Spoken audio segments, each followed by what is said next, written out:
Welcome to the professional commerce academy. आज का जो हमारा टॉपिक है वो है फॉर्मेशन ऑफ ए कंपनी, यानी कि एक कंपनी को हम कैसे वजूद में लाते हैं। सबसे पहले हम देख लेंगे डेफिनेशन ऑफ ए कंपनी, यानी कि कंपनी को डिफाइन कहाँ किया गया। कंपनी को डिफाइन किया गया है section 2 subsection 20 of the companies act 2013 के अंदर। वहाँ बोला गया है कंपनी वो है जो कि रजिस्टर है कहाँ, कंपनीज एक्ट 2013 के अंदर। और इससे पहले यानी कि कंपनीज एक्ट 2013 से पहले जितनी भी कंपनी बना करती थी उनको अपने आप को रजिस्टर करवाना पड़ता था कंपनीज एक्ट 1956 के अंदर, या उससे पहले जो कंपनी बना करती थी उनको रेलिवेंट प्रीवियस लॉ के अंदर अपने आप को रजिस्टर करवाना पड़ता था। इसके बाद हम देखेंगे कि मीनिंग ऑफ ए कंपनी, यानी कि कंपनी का मतलब क्या है। कंपनी एक आर्टिफिशियल पर्सन है। आर्टिफिशियल पर्सन मतलब जिसको कानून बनाता है, इसकी कोई फिजिकल बॉडी नहीं होती। जैसे नेचुरल ह्यूमन बीइंग की एक फिजिकल बॉडी होती है, कंपनी की कोई फिजिकल बॉडी नहीं होती। ना तो कंपनी दौड़ सकती है, ना तो कंपनी चल सकती है, ना कंपनी खुद सोच सकती है। तो कंपनी को चलाते कौन है? कंपनी को चलाते हैं बोर्ड ऑफ डायरेक्टर्स, और बोर्ड ऑफ डायरेक्टर्स को इलेक्ट करते हैं शेयर होल्डर्स। कंपनी एक सेपरेट लीगल एंटिटी है। सेपरेट लीगल एंटिटी मतलब कंपनी की अलग कानूनी पहचान होती है। किन से? इनके ओनर्स से। इसका मतलब कंपनी जितनी भी कॉन्ट्रैक्ट्स बनाएगी अपने नाम पे बनाएगी। कंपनी जो भी बाई करेगी अपने नाम पे बाई करेगी। कंपनी जो भी गुड्स बेचेगी अपने नाम पे बेचेगी। कंपनी अगर किसी दूसरे बिजनेस पे केस करेगी तो अपने नाम पे करेगी, ठीक। और अगर कंपनी पे कोई और बिजनेस केस करता है तो वो कंपनी पे केस है, ना कि इनके ओनर्स पे। और कंपनी क्या है? Perpetual succession.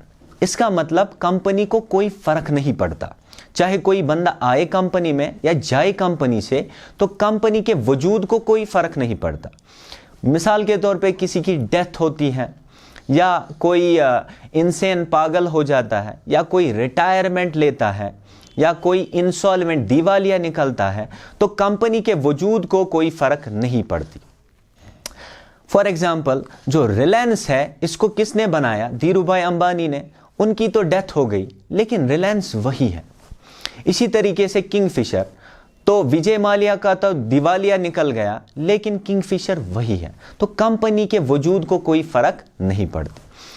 इसी तरीके से कंपनी के पास क्या होती है? कॉमन सील, यानी कि कंपनी एक आर्टिफिशियल पर्सन है, खुद सिग्नेचर नहीं कर सकती, तो कंपनी के जो स्टैंप होती है, ऑफिशियल सिग्नेचर होता है, उसको हम बोलते हैं कॉमन सील।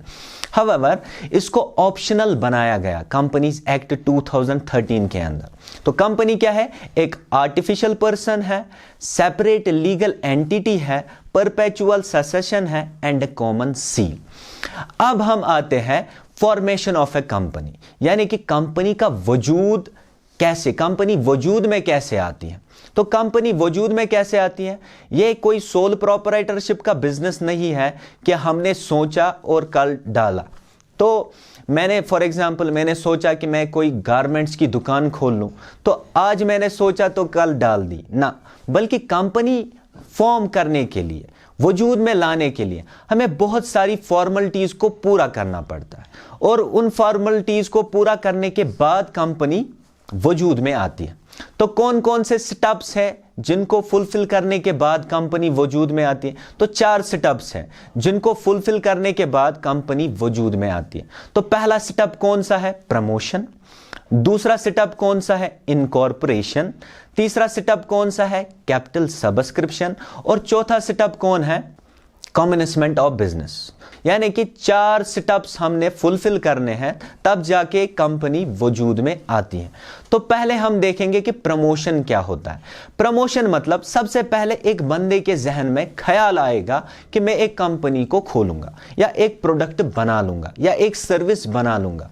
जितनी भी एक्टिविटीज उस प्रोडक्ट को बनाने से लेकर जब तक वो हकीकत में वो कंपनी बना ना ले, जितनी भी एक्टिविटीज आती है उन एक्टिविटीज को हम बोलते हैं प्रमोशन।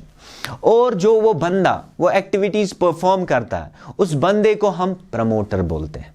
ये प्रमोटर एक इंडिविजुअल भी हो सकता है या ग्रुप ऑफ पर्संस भी एक कंपनी को खोल सकते हैं, या एक पार्टनरशिप फर्म भी एक कंपनी को खोल सकती है, या एक एग्जिस्टिंग कंपनी भी दूसरे नई कंपनी को खोल सकती है। मिसाल के तौर पे रिलायंस ने जियो कंपनी को बनाया, तो in that case Reliance is the promoter of Jio company.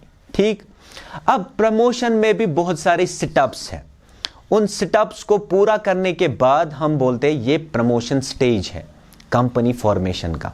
जो पहला सेटअप है, सबसे पहले प्रमोटर क्या करता है, आइडेंटिफाई करता है बिजनेस अपॉर्चुनिटी को, देखता है कि मैं कौन सा प्रोडक्ट या कौन सी सर्विस बना सकता हूं।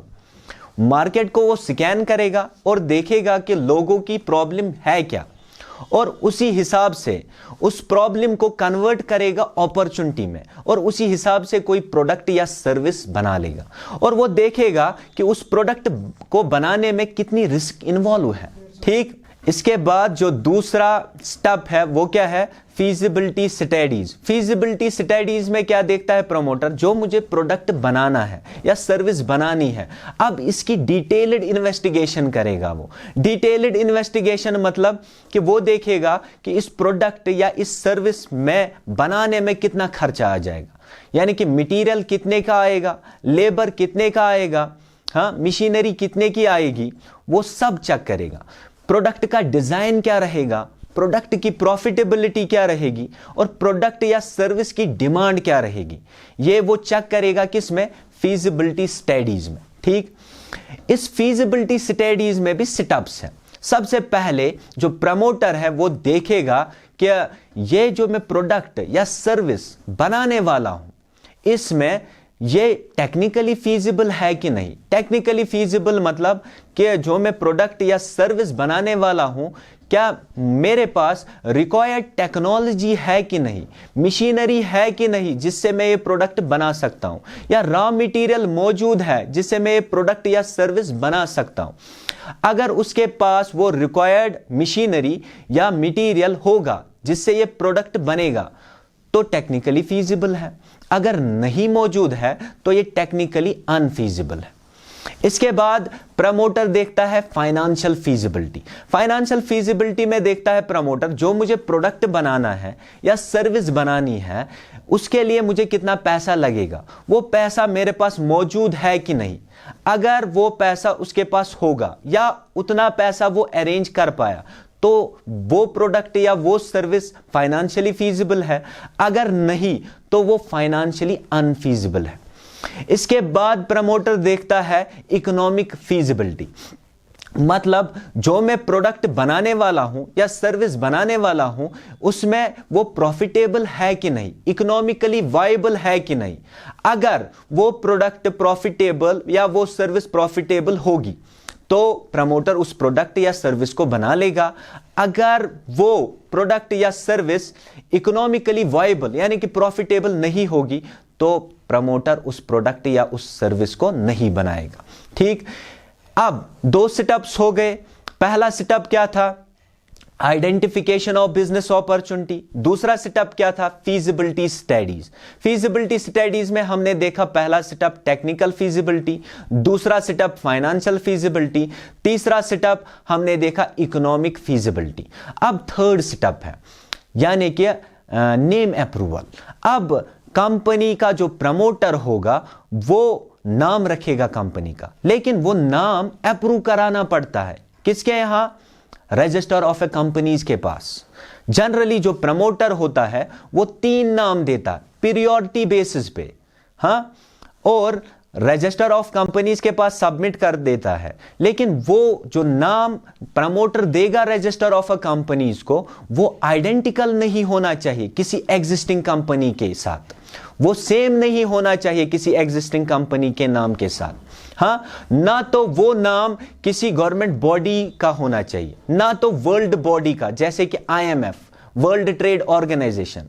ठीक, तो जब वो प्रमोटर वो नाम देता है किसको, रजिस्टर ऑफ ए कंपनीज के पास, और register of a companies check करता है कि ये नाम किसी एग्जिस्टिंग कंपनी से आइडेंटिकल ना है।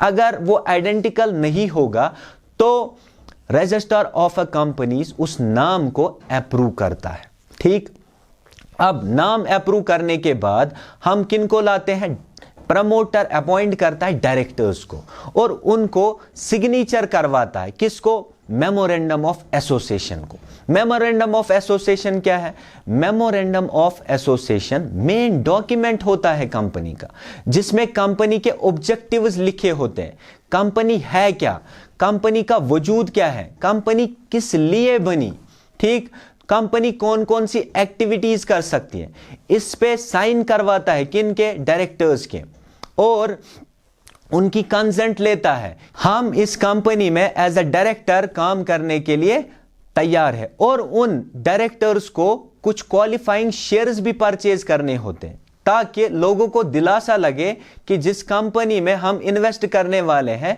उस कंपनी में डायरेक्टर जो उसको चलाते हैं उन्होंने भी इन्वेस्ट किया है। ठीक, इसके बाद जो है वो हम अपॉइंट यानी कि प्रमोटर अपॉइंट करता है किनको, प्रोफेशनल्स को, यानी कि अब कंपनी को क्या चाहिए, पैसे, और वो पैसे कहां से आएंगे, शेयर से, डिबेंचर्स से, सिक्योरिटीज से। तो कंपनी अपॉइंट करता है प्रोफेशनल्स को, ब्रोकर्स को, अंडरराइटर्स को। ब्रोकर कौन होते हैं, जो कंपनी के शेयर्स बेच के देते हैं या डिबेंचर्स बेच के देते हैं, और बदले में क्या लेते हैं, बदले में वो कमीशन लेते हैं। अंडरराइटर्स भी कंपनी के शेयर्स बेचते हैं या डिबेंचर्स बेचते हैं, लेकिन उसमें क्या फर्क है ब्रोकर और अंडरराइटर में, अंडरराइटर जितने भी शेयर्स बेचेगा, जितने भी डिबेंचर्स बेचेगा, जो बचेंगे शेयर्स, रिमेनिंग शेयर्स रहेंगे या रिमेनिंग डिबेंचर्स रहेंगे, वो अंडरराइटर खुद परचेज करेगा। और इसके बाद हम अपॉइंट करते हैं सॉलिसिटर्स को, जो लीगल मैटर्स देखते हैं कंपनी के, क्योंकि कंपनी को बहुत सारी लीगल फॉर्मेलिटीज को फुलफिल करना होता है, तब जाके कंपनी वजूद में आती है। ठीक, अब जो लास्ट का पॉइंट है, सिक्स्थ पॉइंट, वो क्या है, preparation of necessary documents. Preparation of necessary documents मतलब अब कंपनी नेसेसरी डॉक्यूमेंट्स बनाएगी और उनको सबमिट करेगी रजिस्टर ऑफ ए कंपनीज के पास, रजिस्टर ऑफ ए कंपनीज के पास। अब ये नेसेसरी डॉक्यूमेंट्स कौन से हैं, एक है मेमोरेंडम ऑफ एसोसिएशन, दूसरा है आर्टिकल ऑफ एसोसिएशन, तीसरा है प्रोस्पेक्टस। मेमोरेंडम ऑफ एसोसिएशन मैंने आपसे डिस्कस किया कि मेन डॉक्यूमेंट होता है जिसमें कंपनी के ऑब्जेक्टिव्स लिखे होते हैं कि कंपनी है क्या, किस लिए बनी, कौन कौन सी एक्टिविटीज कंपनी कर सकती है। In short it is the constitution of the company. और जो आर्टिकल ऑफ एसोसिएशन होता है वो क्या होता है, supporting document to the memorandum of association. उसमें रूल्स एंड रेगुलेशंस लिखे होते हैं इंटरनल मैनेजमेंट के लिए। और जो तीसरा है प्रोस्पेक्टस, वो क्या होता है, एडवर्टीजमेंट, जो हम यूज करते हैं इनवाइट करने के लिए जनरल पब्लिक को कि आप हमारी कंपनी में शेयर्स या डिबेंचर्स परचेज कीजिए।